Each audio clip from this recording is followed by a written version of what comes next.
the time. I love it. Thanks. Hey, I got my move on. Yes. No, I really don't. My back hurts. That's okay. That's from that couch, though. You got to get up off that couch. Can't watch Netflix. I'm watching Cults. Dude, have you been watching it? I watch it in real life. This is one, but it's a different cult. It's a comedy cult, and it's different. We're not going around telling people eat some pudding with barbital, Dilantin, and Valium, and afterwards place a bag over your head. White people, stop. White people, stop it. White people are crazy. You ever see white people in a horror film? They're like, I hear a noise, let's go in. That will never happen in a black community. Hell no, I ain't going in. You better sit and yo-yoing them. I ain't going in that motherfucker. Oh my God, some of you don't know me, thank God, because I said to myself, when you need a breath mint, you're in trouble. And then I said, does anybody have a breath mint? So I said, well, I'm probably in trouble, but I need some help. I need some help because my world is falling completely apart. But not in a bad way, it's good. It's like it's good. It's good. Come in. Oh, listen, I ran to somebody from the show we did. Man, I told Mark, I said, I'm trying to think where I know him from, so I ran to this guy. He's carrying one huge bag of cans and one huge bag of bottles. His hands are perfectly manicured, all his own teeth, gorgeous. And he comes up to me, he goes, Sunda. He goes, why didn't you ever tell me who you really were? So I looked at his nigga, I was like, he crazy. But I gotta act like I like him, right? So he don't buzz me in the head. I'm standing to the fruit guy. This is right here. And I said to him, oh, I'm humble. I didn't know what to say. And then now I know where I saw him with you. So we did a drug rehab together. Yes, we did. Not that we were on drugs or in rehab, but that's what we do because comedy is healing. So many people get high, they think, oh my God, one more hit, just one more hit. I want to feel that hit. You got to do something else. You got to do something else because you ain't going to get that hit again. That's over. Okay, you're going to chase your tail and that's it. And this is the best hit you're going to have. You know what I mean? When you really feel it and you're having a good time up here. So for those of you who don't know me, I'm Sunda Cronquist. I'm your host. We normally are starting to work together on weekends at drug rehabs and other places. And if this is your first time here, just know that there's a light that comes on. That means you have 2 minutes left. You should know that LA School of Comedy is just a wonderful place to be for everything you want to do. If you need a self-taping done, if you need headshots done, if you need social media done, don't call me. Jason Ham over here, he's the one that's going to do it for you. He makes that look really pretty on the internet. That's not me. And, you need help here. You need help. I don't care who you are. I need some help, too, because my daughter's giving me advice. So let me ask you, the blue chip, right? My daughter says to me, I'm going to kill you. I was up the other night like a friggin' lunatic because, for the Jews, that's anti-Semitism. To stop exactly. So, I got the blue thing from you. I got a blue chip from somebody else. Somebody else sent the blue chip. She's like, I'm on my blue chip now. I was like, what is that? And she's like, no coffee for 3 weeks. I don't drink it. You know what I mean? I don't know. I should. I can't read this. Oh my God, I'm blind. These are somebody's notes. Oh my God. No. Oh no, it's not. It's not. Somebody wrote this very tiny, that's all. Okay, so you guys signed in this on purpose to make me go blind in front of you? To make me suffer? Did you see that? I was sweating. I said, oh my God, when did I start writing like this? I went to Catholic school. They would have beat my ass. All right. You have fun. Oh my God, that thing went down my throat. I've said that before. Okay. This is a clean show. No, I'm kidding. You do whatever you want to do here. But the nights we do, like our TikTok nights and things like that, I would advise you not to, because why get banned? Why get me banned? That's what I'm saying. Why get me banned? And we have a really nice array of people here. And I want to give support and a round of applause to the producer who really put this show on the map. I remember when I showed him this place, and he walked in, he said, he goes, you're out of your mind.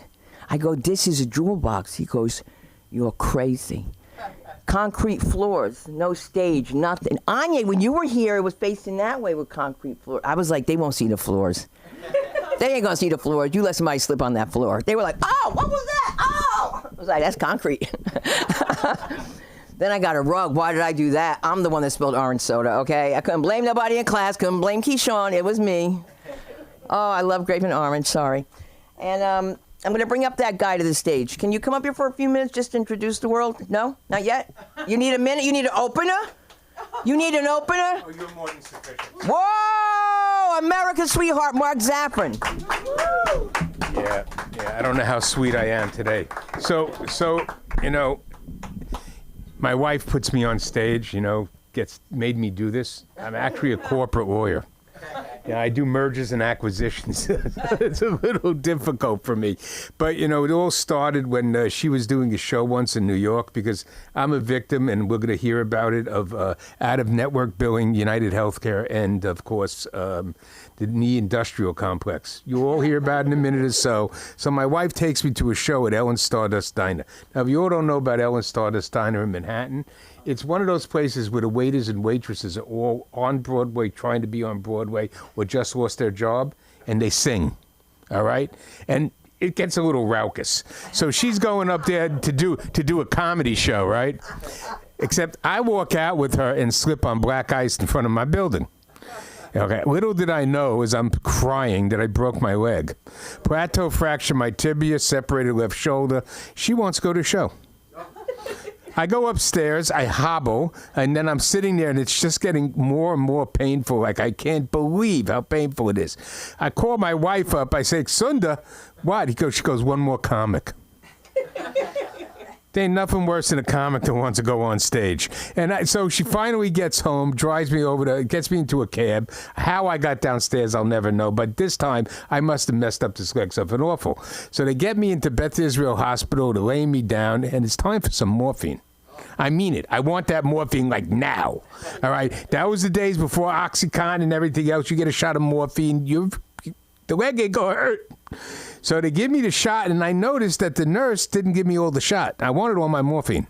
I knew she was going behind that counter, behind that curtain, and going like this, shooting herself up, you know? Anyhow, you know, the doctor who operated on me, because I had to have 2, screws put in, told me he was a sadist.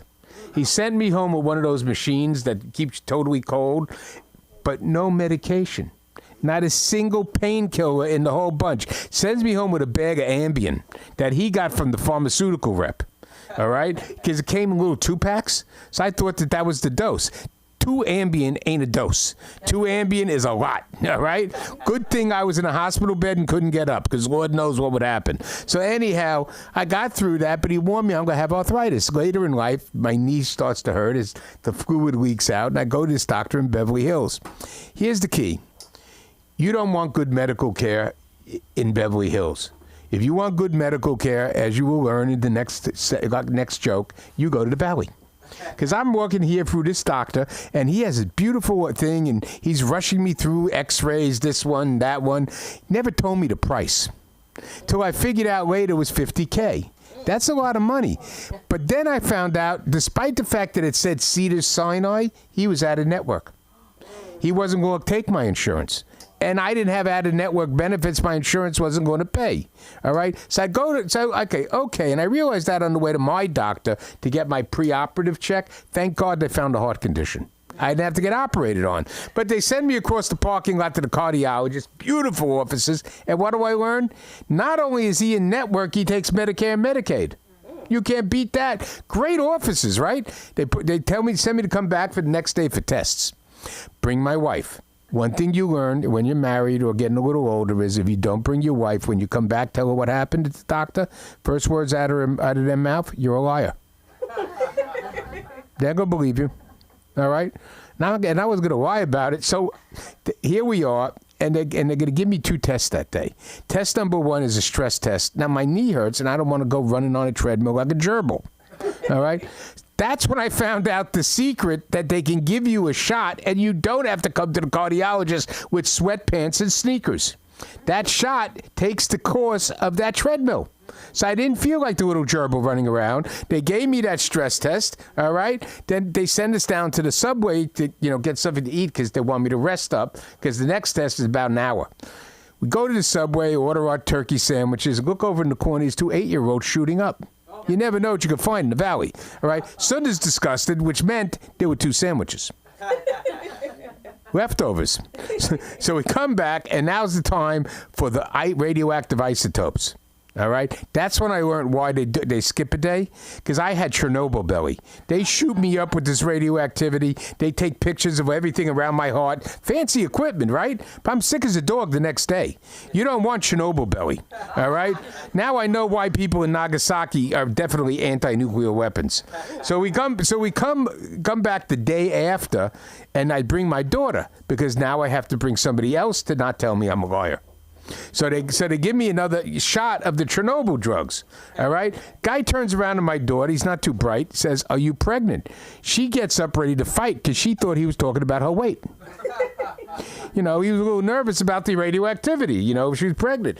So now we have to come back the following day, right? And they're going to give me the results. Doctor's looking at it. He's looking at it. He's looking at it. And he says, "Yo, your bloods are good. Your blood pressure ain't that bad either. And your heart's pumping. You know what your problem is?" I go, "Why?" He goes, "You're fat." That is it. That's my real problem. I'm fat.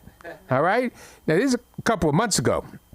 Because guess what being fat did to me and going to the cardiologist? We got United Healthcare to pay for my Ozempic.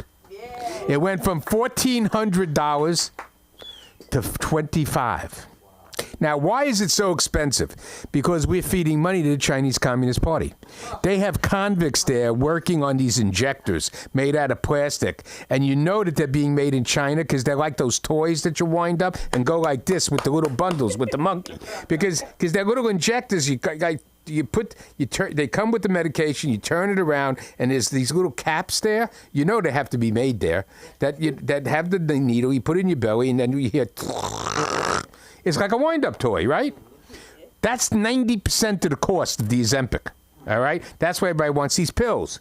But then I realized as I'm losing the weight on the Ozempic, I didn't need to do this, all right? I just should have looked in the mirror. I looked, and I said, I'm going to transition. I am no longer a fat man. I'm thin. And you know what? Like everybody else, you got to believe in my hallucinations. I transitioned from a fat man to a thin man just by deciding I was thin. And I changed my pronouns. I'm now slim and skinny. Yeah. There you go. All right. That's my time. I'm trying to keep this down to a regular set, Yeah. Anyhow, there you go. Repetition is the God. Yes. Tell him. He knows. He has seen enough of my jokes. Oh my God. Why do people want to heckle my husband? In New York. Why? The comic says, "Oh, here's a suit. What network are you from?" And I'll tell you, he was heckling Mark, and Mark leans back, looks at him, and goes, "Why don't you do your set?" Everybody was like, "Damn!" Just like he said, like the greatest thing in the world. And people react differently. He was driving one day, and this guy came up. I said, "Hey, Mark, don't do this to people. This is different. This is LA." He pulls up, and the guy goes like this to him with some kind of Crip thing, and he's wearing red whatever or blood. I'm sorry, I got it wrong. But wait a minute. My husband goes like this to him. Ooh. And the guy goes like this. And left. Wouldn't you? I know. I guess you had to be there. But you know what? You had to be there because let me see if we got this right. I got my groove on with Steve Gerlin. Are you here, Stevie? Let's do this. It looks like it. What, do you think this is in order? Do you think this is order? Did you know we're out of order? Yeah, I'm out of order. We're completely out of order, but not related to Garland. You're Gerlin, right? Gorlin with the G. Gorlin. G-O-R-L-I-N. Well, you see, I didn't write this. You did. I mean, I know. I don't. That's okay, you didn't go to Catholic school. That way always. Always? Why is that? I always have bad things. Can you say Sundar Kronquist 3 times fast? Say who? Sundar Kronquist, thank You're you. Sundar Welcome. Kronquist. Yes. Oh, you're Suna Kronquist. I had no idea.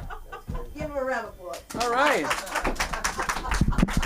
Well, I don't know. Did I hit record on that camera? On that camera there? Did I? It's on video, so Just hit the button before you knock it off. I've been going to. Is it on? you're rolling. Good. And it's not blocking the other camera, right? All right, look, I've been going to a lot of open mics lately. A lot of open mics. It's brutal. brutal. Finally, when I got up last week, I went on to one open mic, and I said I had to start by saying, there's a lot of bombing going on in the world these days, but not as much as in this room. And then I went to another one, and I had to ask if there was a group therapy sign out front. And then I went to another one. It was amazing. It was amazing because I didn't know that time machines existed. In that room, they turned 5 minutes into an eternity. When I first moved to Hollywood, I was broke and I needed money, and I called my dad. And he said, son, I can't give you any more money. You've got to grow up. You've got to get a job. You're not Peter Pan. So I went out and I got a job dressing up like Peter Pan. They have those jobs in Hollywood. I'm thinking of going back to my job when I was in my 20s. I was a cab driver, and I'm in my 50s now. I'm thinking of going back to it. But I was thinking, in your 20s, cab driving is like fun, right? But like in your 50s, if you're driving a cab, it's just pathetic. On the other hand, if you're in your 20s and you're just drinking a beer on the porch, that's fun. And if you're in your 50s and you're drinking a beer on the porch, well, pathetic. And then if you're in your 20s and you're dating, that's fun. But if you're in your 50s and you're dating, that's expensive. When my mom called me, she said that she was sad because my high school closed down, and there was an article in the newspaper about it. And I said, well, I'll look it up right here on my phone. And she said, no, I'll send it to you. And I said, no, I'm going to look it up on my phone. And she said, no, I'm going to send it to you. And 2 weeks later, I get this large package in the mail. It's the entire newspaper. And so not only does my mom not understand how the internet works, she doesn't know how scissors work.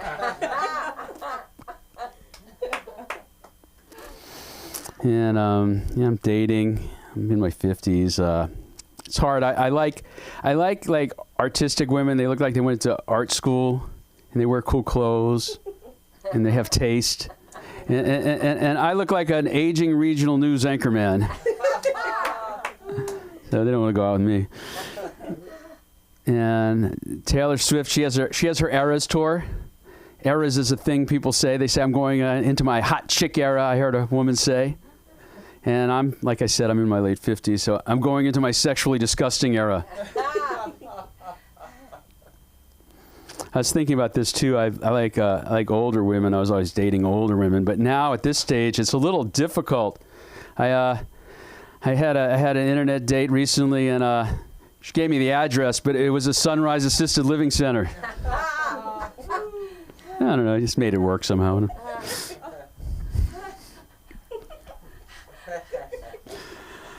A friend of mine, she invited me to go to a fetish club with her. Yeah.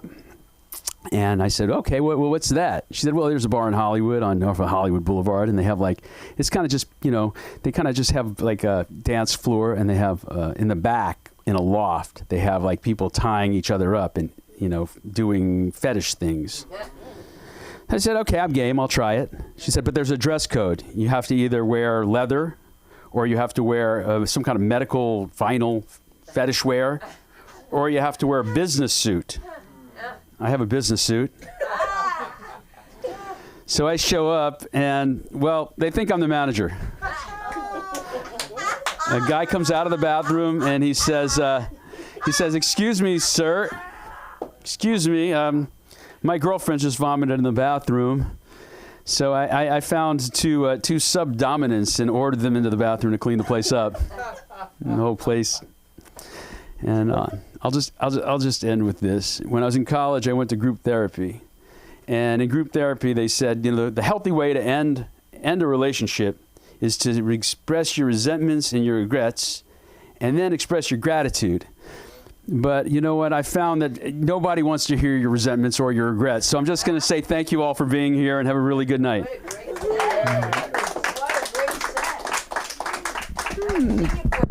Thank you. For a white guy, you look good. Oh, thank you. No, I'm saying to be in his 50s, you know what I'm saying?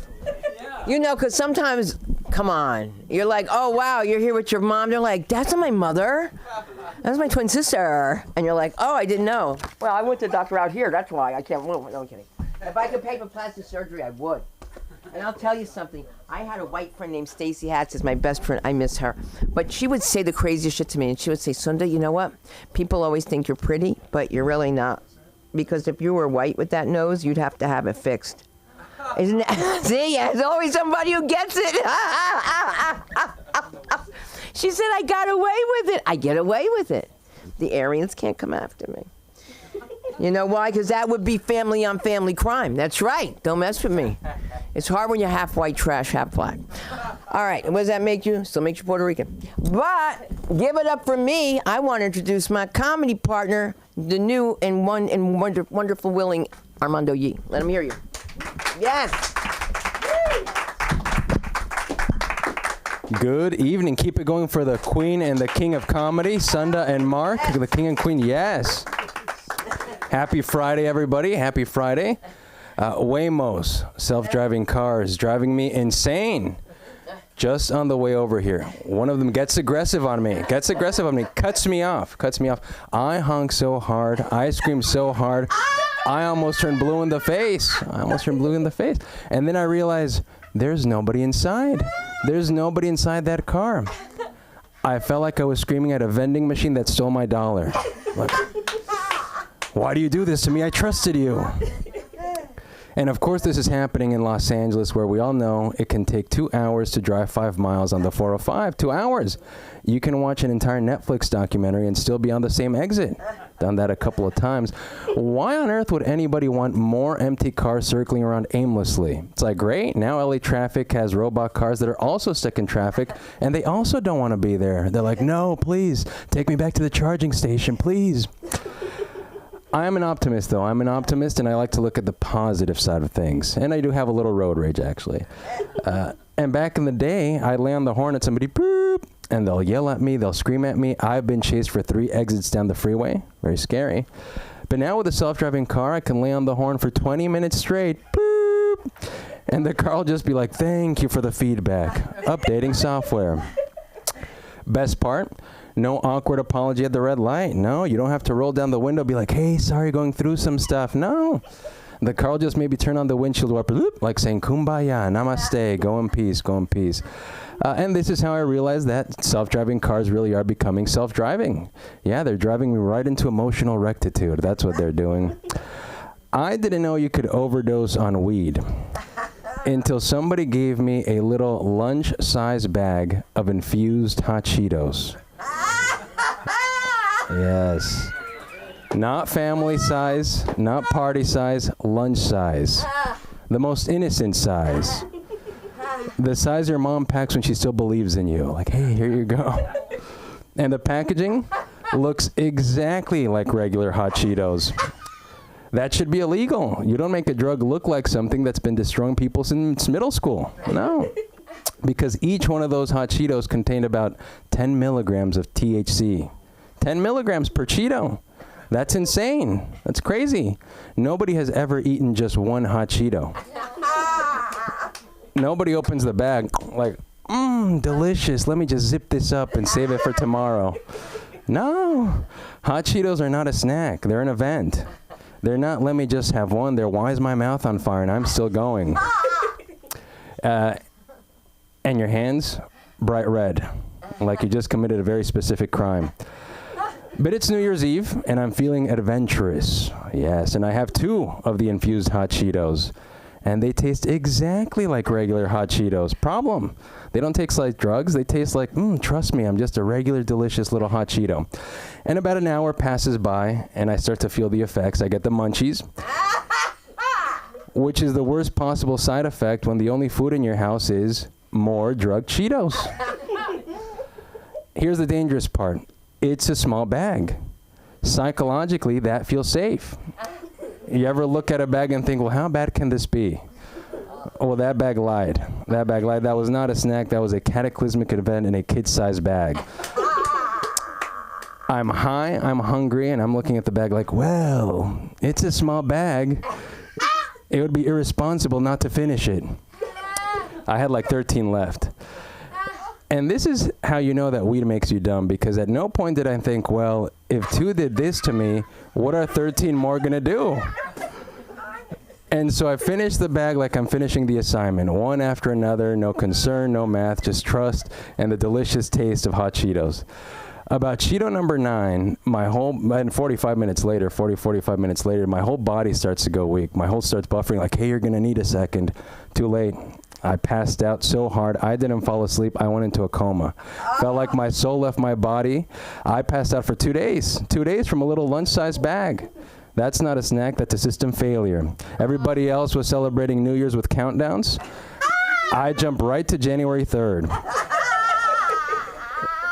Everybody was texting me, Happy New Year, Happy New Year. I'm like, which one? Which one? Yeah. When I woke up, a red dust still on my fingers. The evidence. That wasn't residue. That's a warning. Yeah, now I ask a lot of questions before eating edibles because that bag was small, but it had big intentions. I'll leave you with this. I'm still fairly young, but I've been having to take more and more pills every single week. And half the time, I don't even know what they're for anymore.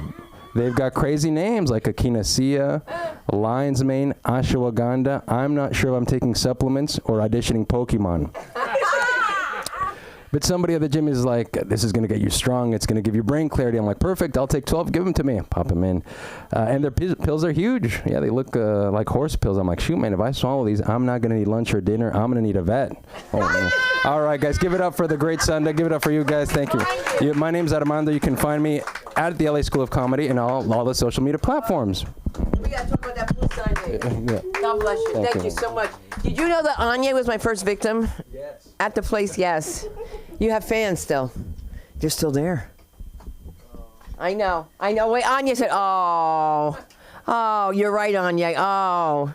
Right, I was like, this is not the African. Then they thought, well, let me tell you. So there's another guy, Agniello, but you know, it's true. You could play his brother. Yeah, Angelo. Right? Angelo, they could play, not to say that all mixed people look alike, because I don't like any of you people. I tell you right now. Of course, oh my God, that's some shade. You hear what he said? He said he looks older. Oh my God. You know who says that to my daughter every time I'm in the car and like a young guy looks at me? She'll look at him and be like, wait till she gets out of the car, you see the rest of her. I'm just like, she doesn't get it. All right, so where is he? I think we're going to hear about, oh my God, I was thinking about the clothes. Who said, was that you? Talking about the bright clothes? The party clothes? I was thinking, I got somebody with party clothes. You were thinking the same thing because I was laughing and we couldn't see each other. Look, let's give it up for Jazz Clarity. Come on, there's a woman in the house. Come on. Nice colors. Hey, everybody. Keep it going for Sunda.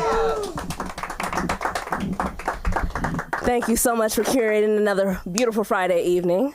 Clap it up for yourselves for making it out on this Friday evening. Great job, great job.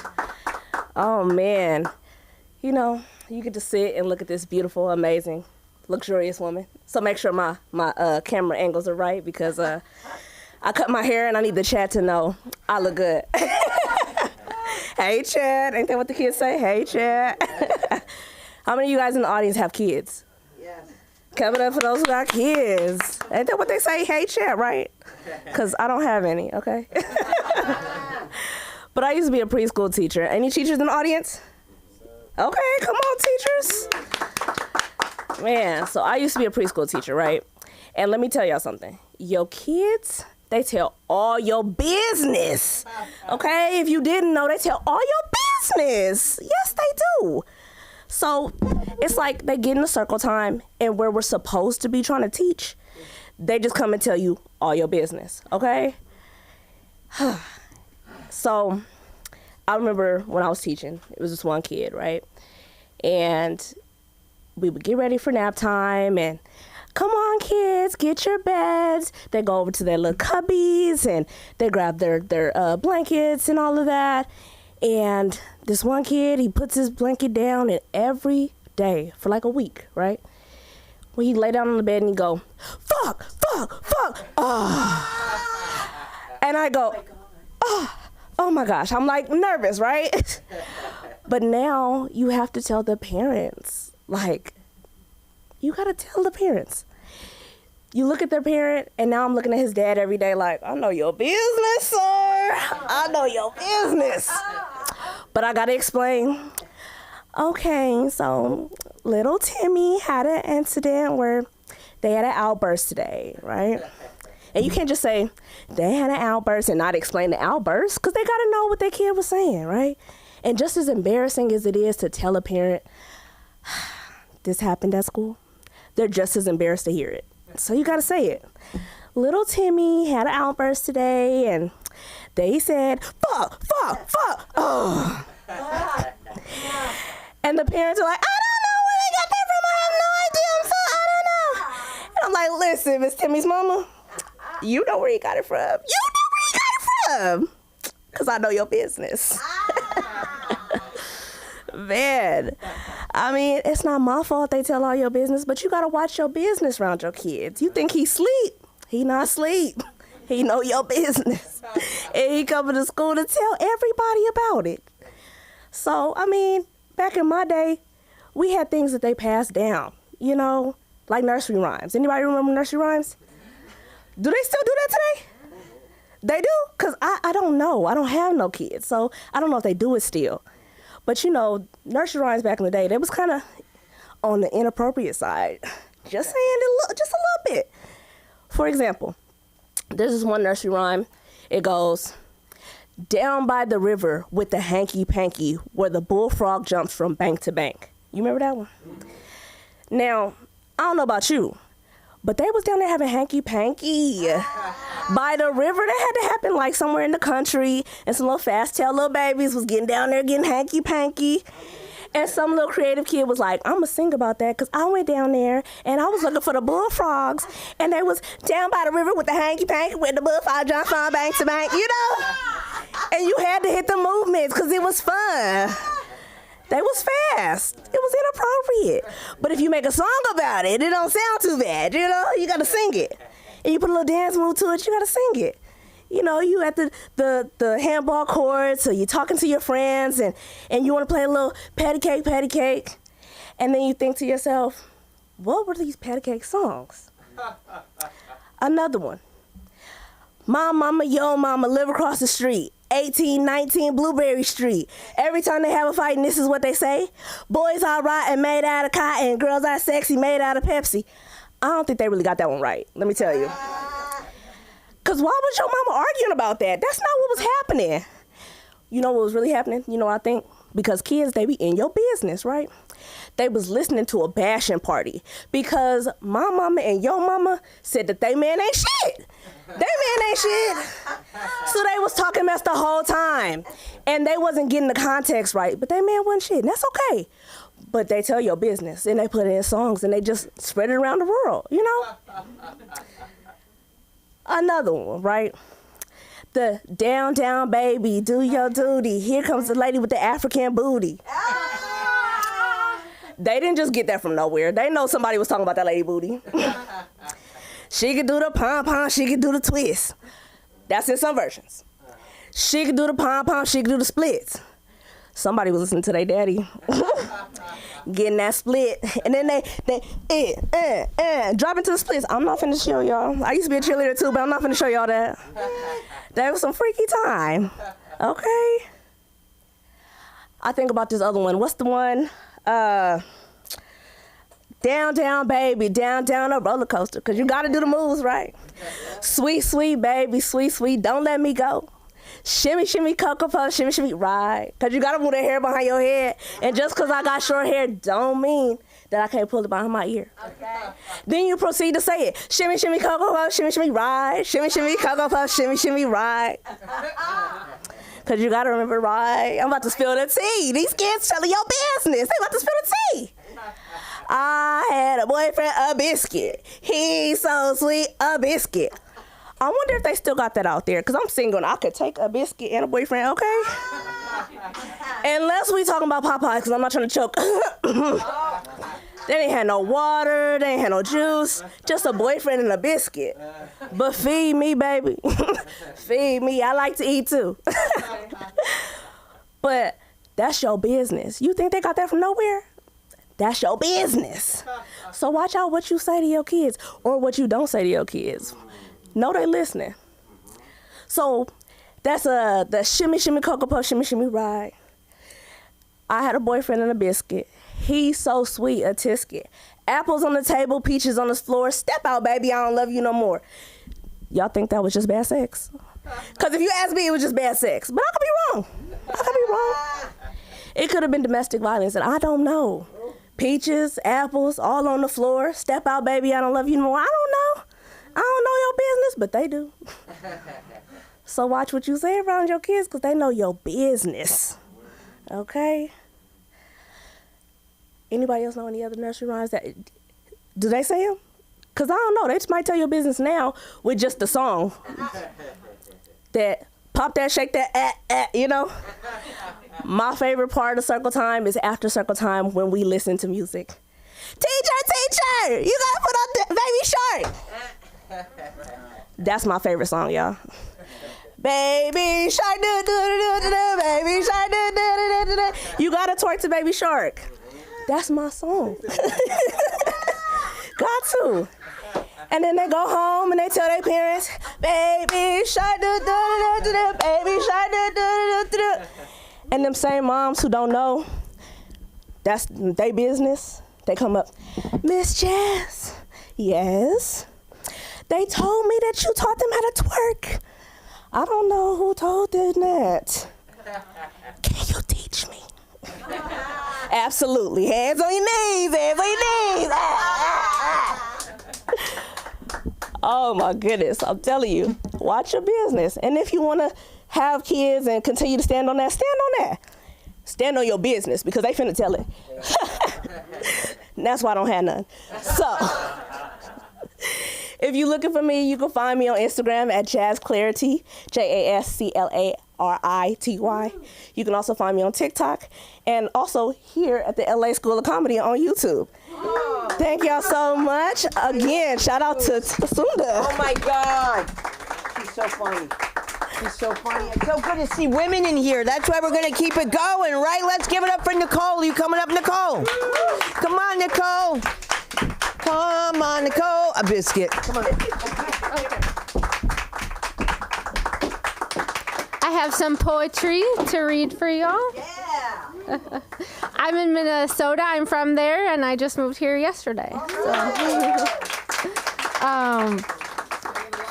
So I'm going to read you, it was a poem. I turned it into a song, and I'm going to try and turn it back into a poem. It is called Lonely, or maybe Loneliness. I haven't decided. So it goes. This could be a narrow road. I hope it doesn't last. My strategy is to see the light again. I surrender to the hardest plan. It'll be tough, but my maker's here and never left. Life's a lonely road without the help of someone you know. It's all about the here and now.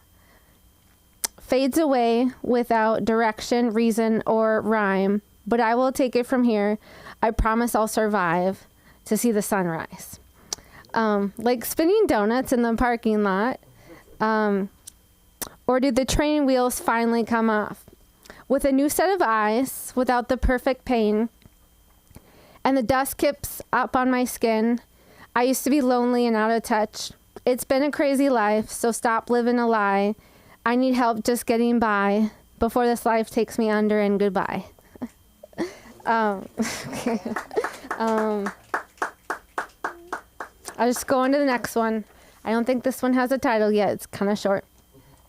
So your love is like a waterfall, constantly flowing, constantly calming. I get that touch. I decide to give my heart to you for a moment. I'm lost in this moment with you. I can't stop this free for all. Ever so soft, ever so gentle, ever so kind. I start to think of you and I get lost sometimes.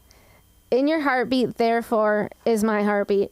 It beats in time, and this moment is mine. If I ever need you this much, you'll be right on time. Don't ever leave. I can only dream it would last. Okay. Beautiful. Thank you. Oh, is it a song? That was the song. Okay, I'll have to work on that more. Okay. And this one is called For Keeps. I gotta make the call. Just one more call. One simple moment in time, and you will be mine. I promise I won't overdo it, because I can't rewind the hands of time. There's no changing what we did, We know what we did. We were full of pride, hurt, anger, and lust, and we turned to dust. Our history played out longer than it should. Do I ever go and get my job back again? The grief you caused was surreal. The fact I'm over it proves God is a real deal. We hurried too much. The truth was we were lost for an ungodly time, and we're buried in the dust by God Almighty. Don't make me rhyme. This call is a must. I'm playing for keeps with you, and with only you. Oh my God! Wait, get back there. Say your name again, and where can we find you on social media? Where can we find your? My name is Nicole. I do have a Facebook, Nicole Koschak. Should I spell it for you? It's Koschak. And I have a Facebook, and that's all I have. But I plan on making Instagram soon. What's your Facebook? It's called by the name? Yeah. It's beautiful. But there's a couple of them out there that I don't use, and I don't know. Are you working on it? You're working through it here? You got to come back Monday, Wednesday, and Friday. Okay, Even if it's not Funky Friday, come back. That was great, Nicole. See, I know poems, but I didn't write them like you. I know one, The Bat. Remember The Bat? No? Oh my God, Harry Tubman, did you say? Look, I went to Catholic school. I can't even get into it, all right? I thought she was related to me. It's terrible. I thought that the guy on the cream of wheat was my Uncle Junie, all right? It's terrible. I thought Aunt Jemima was related to me, and now the kids are telling me there was never a black person on the pancake box. Isn't that crazy? You know it's true. Don't you remember? Yeah. Okay, thank you. It's really hard when they're like, ain't no black woman on a pancake box. I was like, yes, there was. No, there was. That's racist. I don't feel safe. I don't feel safe. I don't feel safe. You're not woke, Miss Sundi. You're not woke. I was like, no. You're just too young. You still have pet milk behind the ears. You are so young. Oh, my God. Let me tell you, that poetry was great, Nicole. And it's the last one. Oh my God, you almost made me cry, and I can't do that because I'll look like Betty Davis. I can't make this makeup smear. I started to look like Betty Davis when I got older. I was applying my own makeup. That's when I realized, like, I need help. I can't see. I was like, oh, I scared myself. I said, how the hell is that? Look, like one of the Persian ladies I make fun of. How about you? No, how about you? I don't know. But I could tell you one thing. We all have more fun with the comedy of Al Johnson. Let's do this. It's Ali or Al? Ali or Al? I can't see. Ali. See, this one says Ali, and that one says Ali. Ali. There you go. Hey, Ali Johnson. Yes.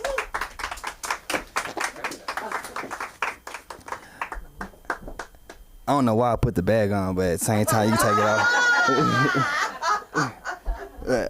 I want to put it back on. Hold on. Hey, but it don't matter, you know, it's just a bag. But people be talking about money and say it's a bag, but it ain't a bag. This is the bag. You can put money in a bag. But, I'm saying, it's my first time doing a comedy show, but I just want to say that you're more than capable. You know, just motivation. You know, I don't know if that was funny, but I just want to say, you know, and I can say it again. I just want to say, but I'm just saying, like life is quite frankly what you make it, and a lot of times we can take it a lot more serious than what it is, but it kind of just is what it is. But it's like a mirror, you know what I'm saying? But what you put in that mirror is what you get out. But everybody looking in the same mirror. I'm saying, so you know, if you don't treat what you see in the mirror right, how can you treat what they see in the mirror right? You know, but everything you need on the inside, same thing for them. It just kind of is what it is, you know. You know, a lot of people say they don't believe in God, but you see each other, right?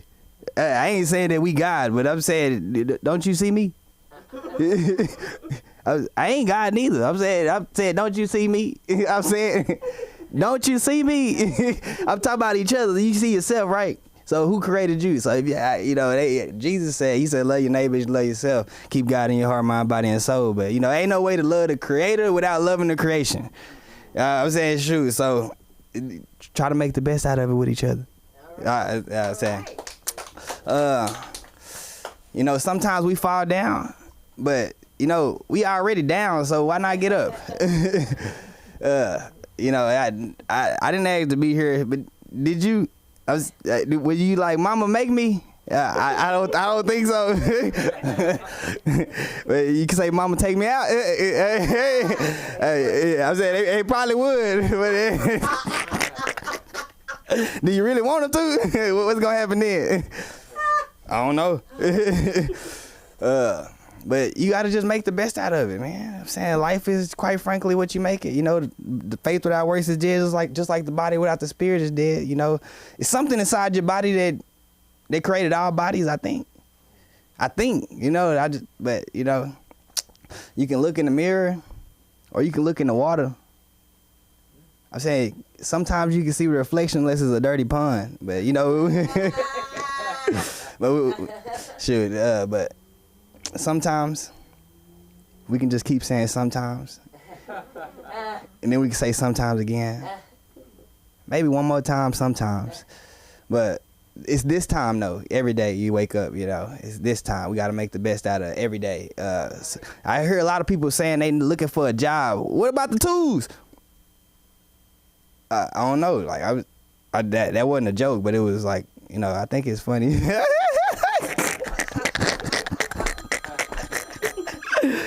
But you know, a man only as good as his tools. So it's like, what you gonna work on?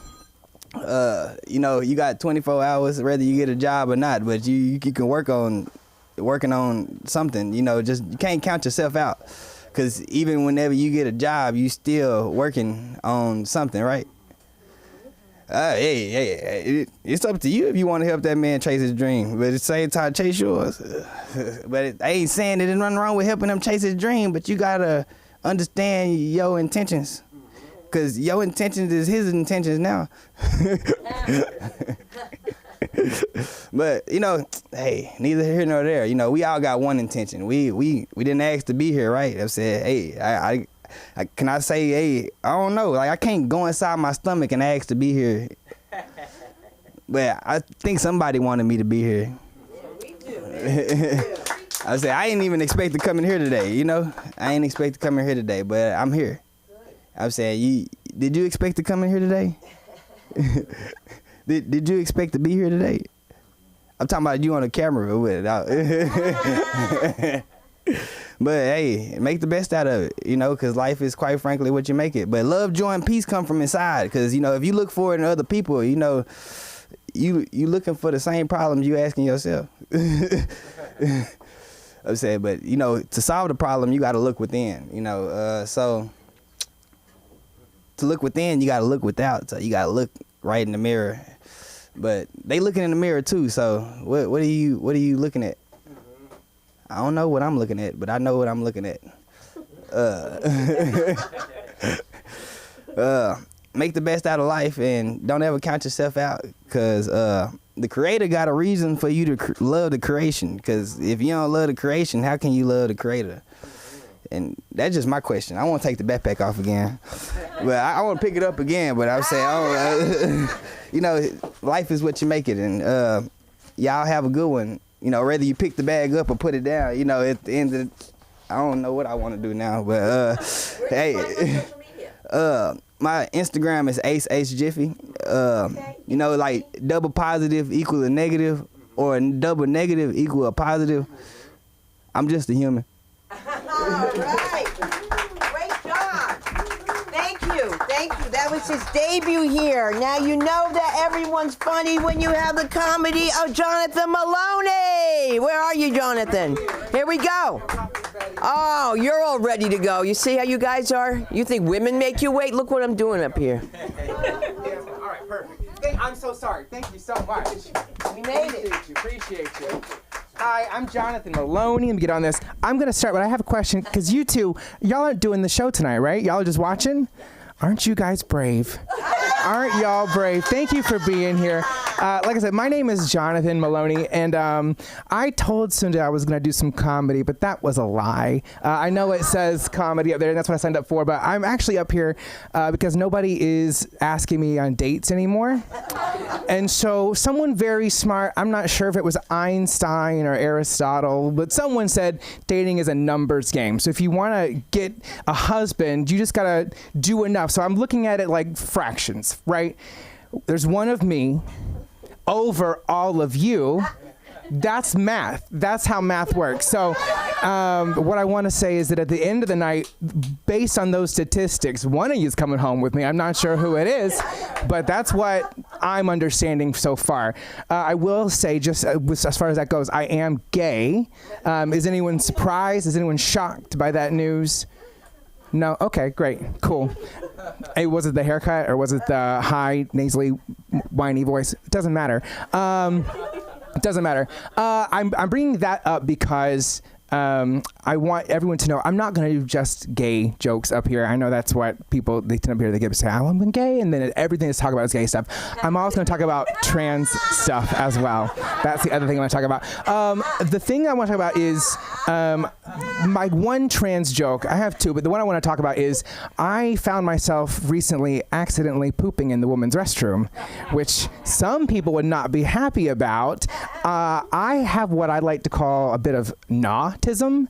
I've not been diagnosed with anything, but I know there's something neurodivergent. I don't know what it is, but it's there because I was focused on finding a stall. And so that's why I didn't look at the sign. I didn't look at the fact that there were no urinals in this restroom. I just went, found the stall, started doing my business.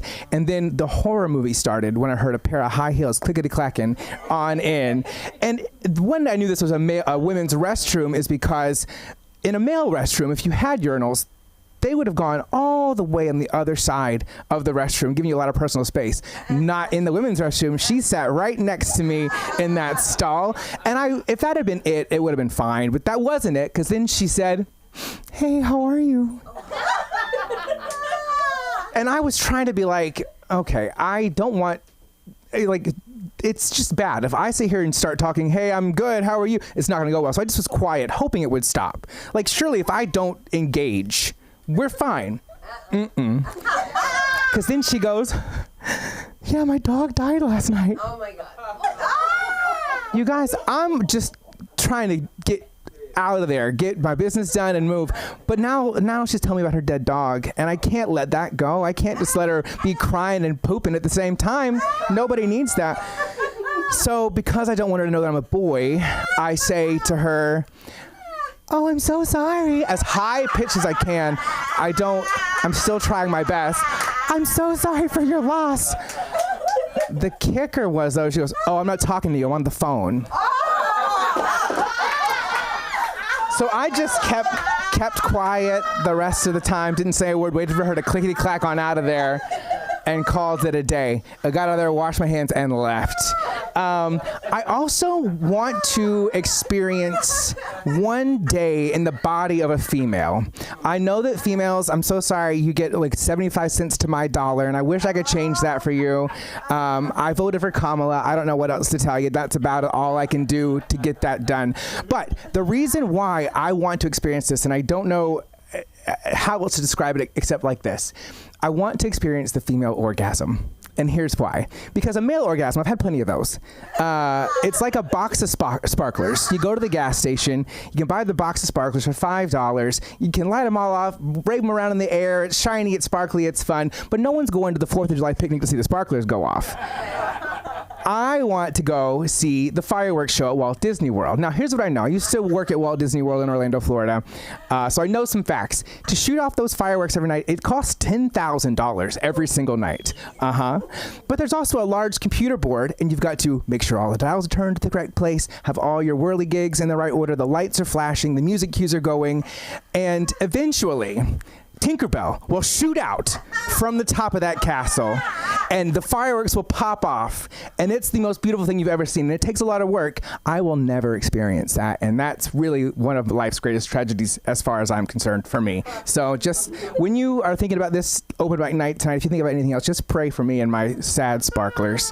The other thing that I want to bring up tonight is people think because I am gay, I grew up in Georgia, so they all said, oh, you're going to go to hell because you're gay. Well, guess what? I bought the fast pass to heaven, so I'm actually going to beat you in line when I get up there.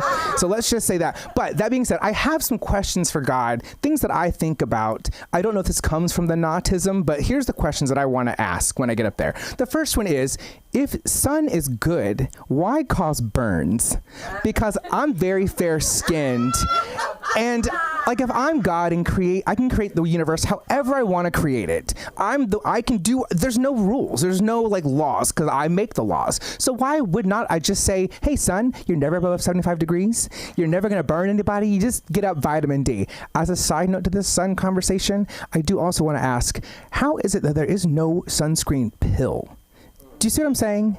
Because we have a pill that prevents childbirth. Like we have a pill that controls, we can stop life from being formed in the womb, but you're telling me I have to rub a gross oily lotion on my body to not get burnt? Something's not making sense to me, unfortunately. Another question I have is spiders. I know they're necessary. I know we have to have them. They control the pests. But again, if I'm God and I can control the universe and I know how to make it work, why would I make it look like an 8-legged horseman of the apocalypse? That's not what I want. If I see a spider crawling anywhere in a 10-foot radius, smash, it's done. I'm sorry, I know you're doing good things. I know you've got a lot of helpful things. But imagine you can create that same animal, but you can make it any way you want it to be. Imagine a tiny little koala bear in the corner of your rooms. Do you know what? If that thing looked like a koala bear, I would help it make its web. I would go gather some straw from outside. I'd build a nest in the corner and say, come in, spiders, all of you. Come on in. I would love to have you here. But that little 8-legged thing, no, not on my. So these are the things I don't understand. Maybe there's more important questions like world peace or how to solve hunger, but I want to know why there's no koala spiders. That's my first question. So that's what I got for y'all tonight. Thank you so much. I'm Jonathan Maloney. My Instagram is @hey. It's John Maloney, JohnMaloney. So thank you so much. I appreciate you. Thank you, Sunda. I have to disagree with you, though. Tell me. Why did he make roaches? Oh, fair. Fair. Let's ask together. Okay. We'll get up there together and ask. We're going to go when we get to the upper room. That's right. Which is so funny because, my whole side is from Georgia. Decatur. My grandma was from Decatur, Georgia. She made grits and cheese and eggs, and you need to get down on your knees and pray soon to land. I try to help you. I tried and I tried. Tried what? She never finished. It's like black women who say, I can't. Can't what? What can't you do? I remember the first time I heard a girl say, she's like, I can't. I said, what can't? Like, can't come, can't go? I don't understand. Let me tell you, you're in for a real treat. All of you are here for a real treat. I am so proud to bring up this gentleman. He's doing such great things, and we're going to see him on his own special real soon. Let's give it up for the one and only Anye.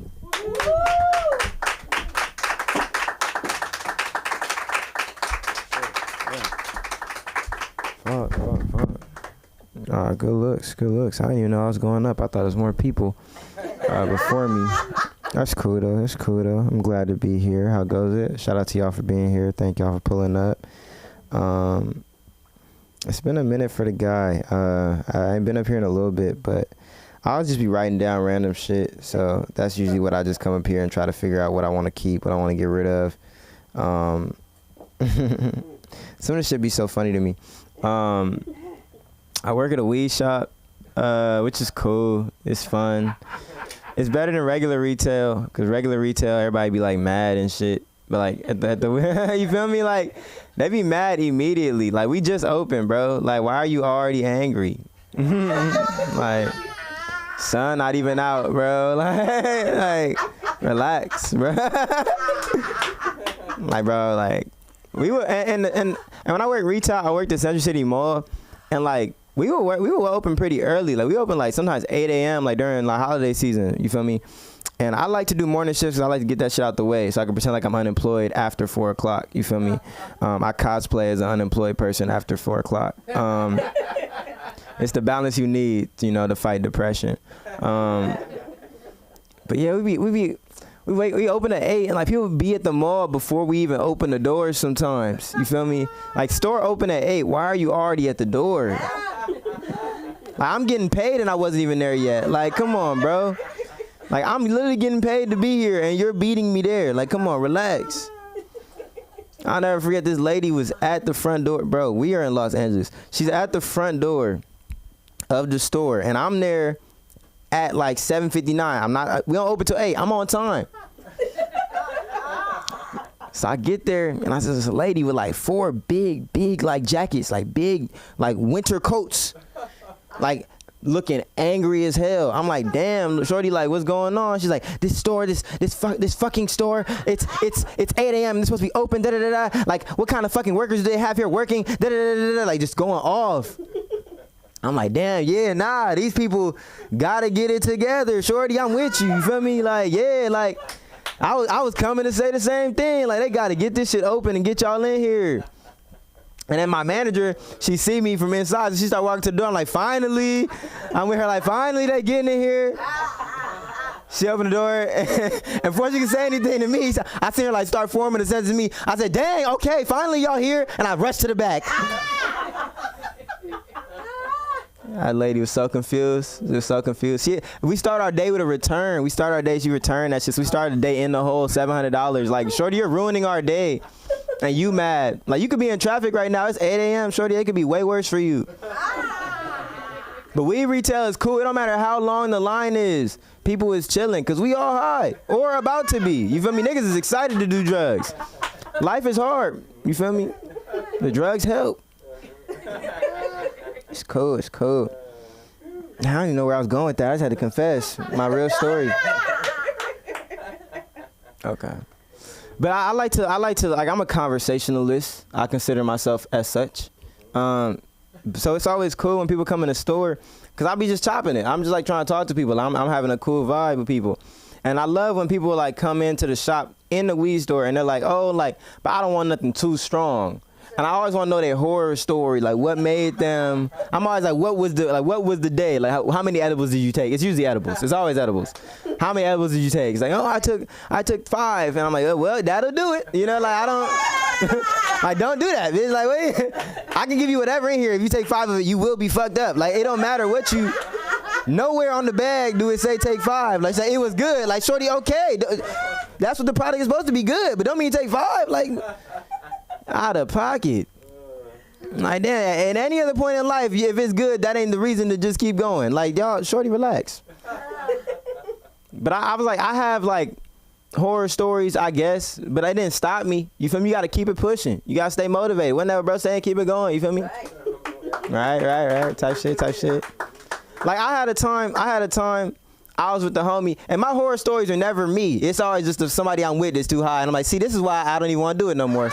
This is why I'm over it. Like, you know, but I was with the homie, and I was like, dang, like, know what? Let's slide to we was going to Six Flags. Let's slide together so we can hit carpool. Like, it just makes sense. Like, let's just slide together. I was like, cool, let's take an edible before we go. So by the time we get there, boom, shit smacking. We already having a great time. You feel me? Like, if you haven't been to Six Flags High, trust me, it makes the experience a billion times better. I was scared of roller coasters until I went to Six Flags High. I didn't give a fuck. I was just having a time. But we was on the way to Six Flags, and the homie was panicking, like he's going crazy. And we just took the edibles. I'm like, why is he panicking like this? He's going crazy.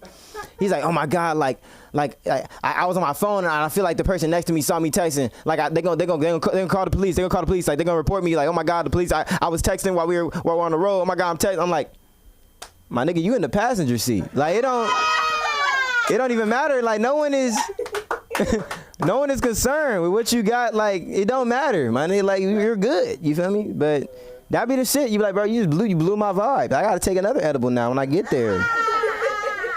Just to have a good time. Although an ally, I identify as a straight male. I know. So that's crazy, right? It's wild to say that these days. It's crazy. What a hard life I live, right, guys? But I feel like being a straight male is a universal experience between males that are straight. It's stupid to say out loud. But I was talking to my homies about like how girls always ask that one question. Like, they always ask you that one question. Like, you you laid up somewhere. You feel me? It's real nice. Like you might have just partaken in activities, but they'll be laying there and they'll be like, oh, like would you love me if I was a worm? And I'm like, I hate that question, but like low key I don't hate it anymore because I think I have the perfect answer. You feel me? Like, would you love me if I was a worm? Yes, but as a pet. Like our relationship, you feel me? Like our relationship would have to change. You feel me? I can't be out dating no worm. I can't be into worms. You feel me? It's like you sexually into worms? Like we're physical, man. That's crazy. I can't be any animal. That's crazy. Like that aspect of our relationship is immediately dead when you become a worm. Like we can't. Like I can still love you as a worm. Like I love my dog. I love my cat. I love you, wormy. Like you feel me? Like I give you extra little worm food. Like I fuck with you as a worm, but platonically. It's so fucking stupid. It's so stupid. Such a stupid word. But it real is like our relationship has to change. Like there's no way. Like imagine you just had a hard day at work, hard, stress, just rough, just like the hardest day possible. I don't know what your job is. Someone who's employed, raise your hand. What do you do? Teach? Wow, how would I know? Genius. Imagine kids fighting all day. The superintendent comes and say, hey, you got to get 50 exams tomorrow. You just stressing, and you go home, and now you got to fucking deal with this fucking worm problems as well. Like you gotta listen to the struggles of a worm all fucking day. Like you gotta hear her out. That's your girl. You gotta hear her day. Like she don't relate to you no more. She dealing with worm shit. She's like, you won't believe the gravel I had to push today. Like, girl, I don't care about your worm struggles. I'm sorry. I love you, but as a pet, our relationship has to change. I'm sorry. There's more to that. I just gotta. That's all new. That's new. I just thought about that. Like, brother, gotta. We'll work that out. There's gonna be there's a lot more to that. There's a lot of places I can go with that. That's fun. You know me, guys. You know I've been political as of 2026. I've been publicly political, yo. I've always cared because I'm Nigerian. My parents had the news on 24/7, so I always knew what was going on. I just wouldn't talk about it because I thought the shit wasn't funny. Like I'm too close to adulthood. This shit is not funny no more. When I was a kid, hee hee ha ha. Now I living it. But our president was talking again. They put a live mic in front of him, and I'm pretty sure he's currently at his location, Mar-a-Lago, giving his press conferences from his personal location where he's golfing and such, enjoying life as most would do if they were rich and scamming the world. But he said in his own space with his own people that he allowed to be here, he said, verbatim, this is a quote. I'm not making it up. This is a quote for y'all at home to be mad. His people be mad. Like, this is what he said. You could hear his voice say it. I always like to hang out with losers because it makes me feel better. I swear to God. I swear to God, y'all. This is real. I hate guys that are very, very successful, and you have to listen to their success stories. I like people that like to listen to my success.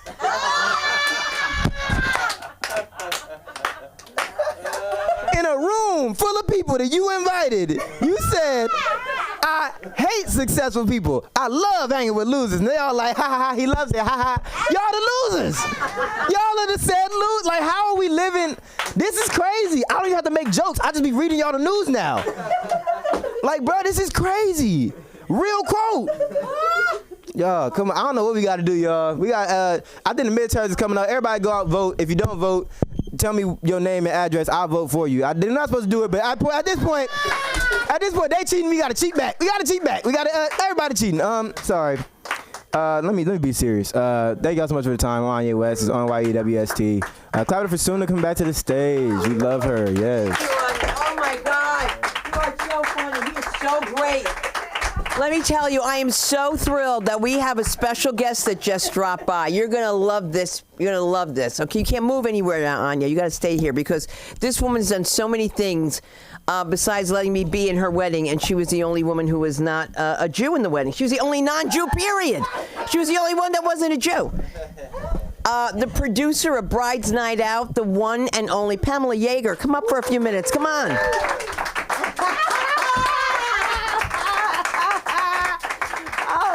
Oh my God! Yeah, So right? okay, not gonna believe it. She actually performed my wedding. She introduced me to my husband. It was a nice Jewish guy. I was like, first she called me up and she goes, "I want you to meet this guy," and I thought it was for my business and he'd be an investor. So I went over there, right? I go over there and I ate all my food because he ordered dinner to the house. I cleaned the plate because I'm thinking, it's a business meeting, right? I didn't know it was a date, right? I was automatically attracted to him because, he reminded me of my pediatrician. And I like that. I've been opening up and saying ever since.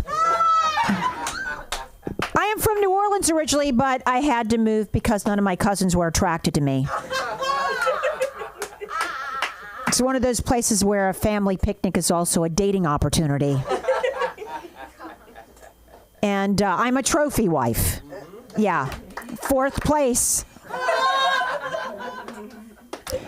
People don't know, though, when I'm in Vegas now, right? So when I go out with him, people don't recognize that I'm a trophy wife. And, because there's decades between us, decades. Like they think I'm out with my dad. I was like, my dad is not that old. People think I married him for the money or the insurance or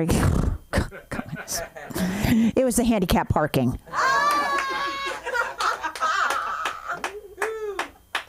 They would say the heart wants what it wants, mine wants true love. His wants 2 pills twice a day. You know what the best thing about marrying somebody so much older? No in-laws. No survivors, actually. There's no one. I have children, too. We have children. We have twins. I'm lucky. I have one of each. A con artist and an accomplice. My daughter, it was so cute. I just noticed that her handwriting, her signature looks so much like mine.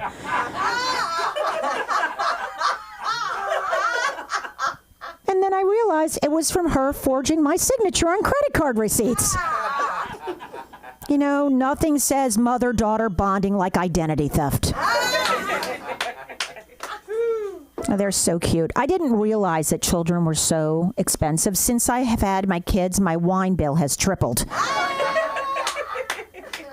And people talk about having a beer gut and stuff like that. Let me tell you something. You can have a wine belly too. I like to call it Burgundy. No. It's a Pinot Noir pudge. That's what it is. I mean, you're still retaining water, but it's from the Loire Valley. Oh my God, this is so nice. I can't believe I'm up here. I get the film here. I know, right?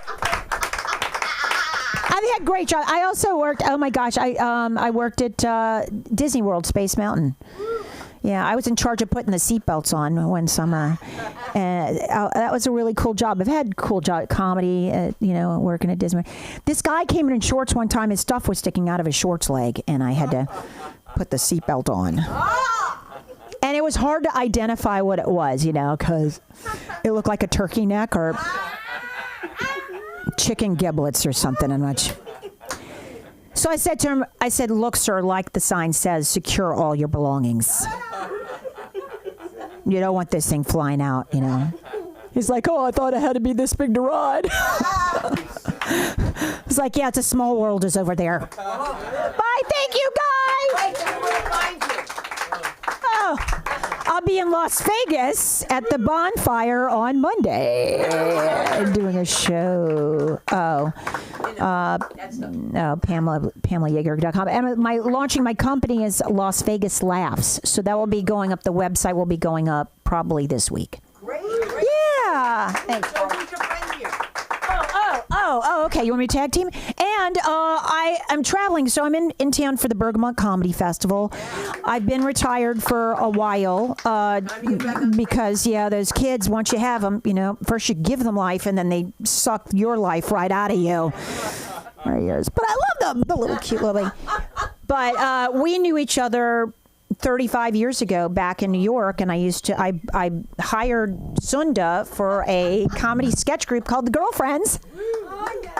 We had some older ladies we were also working with, and they wanted to name our group The Hot Flashes. I was like, I don't think so. I was like, The Hot Flashes. I'm like going, okay, well, might be different now. But, and then, anyway, so we came out here. Dave is very responsible for getting me back into doing comedy. He is, thank you, everybody. He is very, very funny. He is a headlining comic he does a lot of bonkers stuff, and he's a comic magician. He performs all over the country. Actually, we just came back from New York where we did a bunch of places. We did 5 places in New York. We did the comic strip, and we did... So please put your hands together for the very funny comedy stylings of Dave Johnson.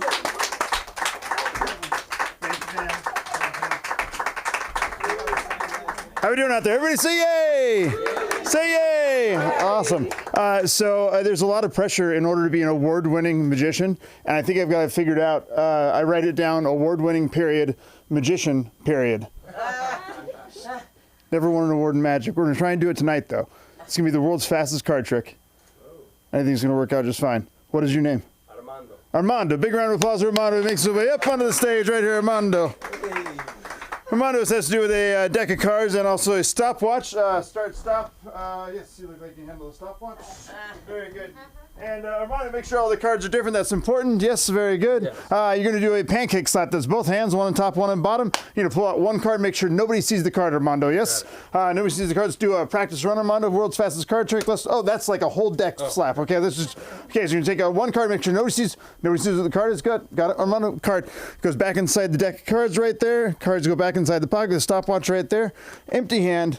World's fastest card trick. Pull out one card. Armando, for the first time, what was the card you looked at? 4 of clubs. Are you making this up? Okay, did you look at the card, Armando? No, I did not. Okay, I should have told you, for the world's fastest card trick, you have to actually look at the card. Make sure they don't see what the card is, but make sure you look at the card, Armando. Okay, stopwatch right there. World's fastest card trick. Pancake slap, that was good. And make sure you go and look at the card this time. If you got one, good. Yeah. Make sure you look at the card. World's fastest card trick. Cards go back inside the pocket. Hands empty. Stopwatch right there. Reach inside and grab out one playing card. Armando, for the first. Armando, you still have a card in your hand. Okay, so there's 2 rules now to the world's fastest card trick. Number 1, you have to look at the card. Mm-hmm. You did that. Number 2, you got to put the card back inside of the deck. Okay. This wasn't it, obviously. All right, Armando, you're doing very, very good so far. Armando, you reach inside and grab out one card. Yes. Just grab out one card. Just one card. Good. Take a look at it. Get a good look at it. Did you take a look? Yes. Okay, good. All right, you're doing very well so far, Armando. Card goes back inside the deck of cards right there. Stopwatch right there. Very good. Hand goes inside the pocket. Armando, empty hand. Reach inside and grabs out one card. Armando, for the first time, what was the card you looked at? What was the card I looked at? I forgot. Oh, wait, hold on. Wait, I'm sorry. You said you what? I forgot. You forgot the card, seriously? Armando, okay, apparently now there's 3 rules to the world's fastest card trick. There used to be 2, I guess. Now there's a 3rd rule. Number 1, you have to look at the card. Number 2, you have to put the card back inside the deck. I guess now, Armando, you have to go and remember what the card is too. Okay, so make sure you remember what the. Okay, Armando. All right, reach inside and grab one more playing card. World's fastest card trick. The stopwatch right there. Look at the card. You got it. Okay. Okay, good. All right, Armando. All right, card goes back inside the deck. Card goes back inside the pocket. Empty hand. World's fastest card trick. Stopwatch right there. Reach inside, grab out one playing card. Armando, the first time, what was the card you looked at? 9 of diamonds. Wouldn't that be awesome if that was the 9 of diamonds? Is there still enough time in the stopwatch? I don't think that's possible. All right, what is going on? There's no display. Yeah, it doesn't work. It doesn't work? What's your name? You're dead to me. Okay, like you could. Did you check out the stop? Did you look for batteries in the stopwatch? I was almost there, but you started. Okay, all right, Armando. Let's go and check for batteries right here. Wow. Oh, wait a second. Wait a second. Looks like a playing card. Armando, you went and took out a card. Yes. You looked at it this time. Yes. You put it back. Yep. You memorized it. One more time. What do you say the card was? 9 of diamonds. There it is right there, folks. The 9 of diamonds. There it is right there, Armando. That's for you. Thank you very much. I'm Dave Johnson. Thank you all very much. Oh, 9-digit Dave. 9, all spelled out, 9-digit Dave, or Pink Tie Magic, either one. So, thank you guys very much. You're not going to believe this. They just had an audition for somebody with a missing digit. Did they? I swear to you. And I said, I don't have a missing digit, but if you need a hot chick with a gnarly finger, because I just broke it, and so I've had surgery. Isn't that horrible? Oh my gosh. Yeah. We could have made money together. We could. Too much. Too much is a great show, right? And Nicole, your poetry, you can't go anywhere. You got to come back here. I want to thank everybody that comes out here because you guys have to meet your producer real quick. We'll tell you about headshots. Jason Ham, come up to the stage. Come on, give us a few minutes.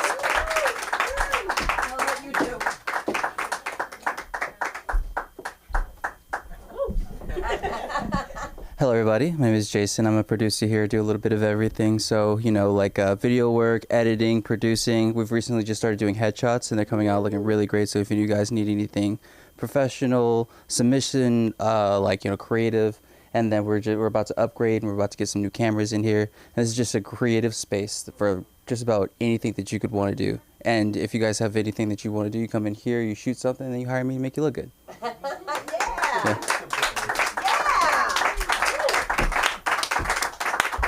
And to everyone who's watching in New Jersey, yes, I love you. And April 1st is Passover. It means nothing to you, right? Can I tell you something? She had turtles at her wedding. The turtles were walking outside New Orleans. Then she had turtle soup, not kosher. Okay? My daughter's crying hysterically that we're eating because my husband doesn't care. He's eating the soup. He's eating the broth out of the shell. He's eating the food. He's like, we're in New Orleans. Everything goes. I was like, no, I can't eat the turtles. We have turtles at home. And I still have those alligator clips. Those alligators, they were beautiful. You had the most beautiful wedding. And you know what they do at a wedding? They do like the funeral thing. Not funeral thing. Wait, no, at a funeral they do that, right? They play the band.